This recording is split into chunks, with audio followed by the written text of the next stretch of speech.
xibaar yu wér te wóor ca tàng-tàng ba abonnez-vous pour ngeen di mën di jot suñuy vidéo. daleen ak jàmm seen chaîne bi di Buzz 221HD kii di Jacob nekk akub joueur ci équipe nationale bu Sénégal di occuper latéral gauche bi yëkkati na ay kàddu daal di koy jëmale si lu daloon ci jëmmu Krépin Diatta Ousseynou Niang ak Pape Matar Sarr ba ñooñee mënuñu woon a daal di jouer ci finalu coupe d'Afrique bi si li ni mel buñ sukkandikoo ci kii di Jacob ne lu leer ba am moom mooy que ne amoon na ay xew-xew yu bari yu amoon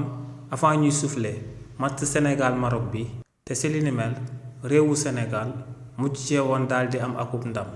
waaye tamit ne ginnaaw match boobee tamit lu bëree bëri dina daal di rogalaat génn comme xibaar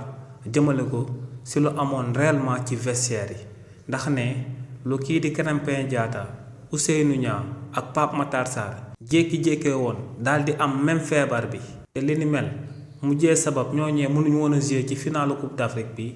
ne li ni mel jékki-jékki wu rekk am ne buñ ci amalee ay enquête lu leer ba am moom mooy que ne am na lu ci daal di laxasu ginnaaw nag ba Jacob yëkkatee kàddu yooyu ba noppi médecins yi nga xam ne ñoom ñoo bokkoon ci staff bi te gunge woon équipe nationale bu Sénégal daal dinañuy xamal Sénégalais yi que ne ñetti ñooñee ñëpp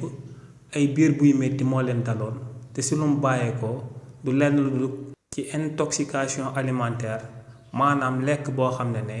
lekk bu baaxut la ci nit ki foofu la seen feebar yi bàyyeekoo li ni mel nag moom moo sabab ñu daal di samp akub laaj daal di koy jëmale si ndax kii di Krépin Diatta Ousseynou Niang ak Pape Matar Sarr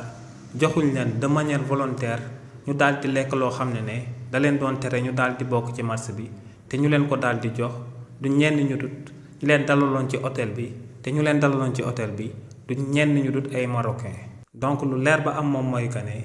waa CAF dañoo war a amal ay enquête daal di koy jëmale si lu sabab Krépin Diatta ak kii di Ousseynou Niang daal di feebar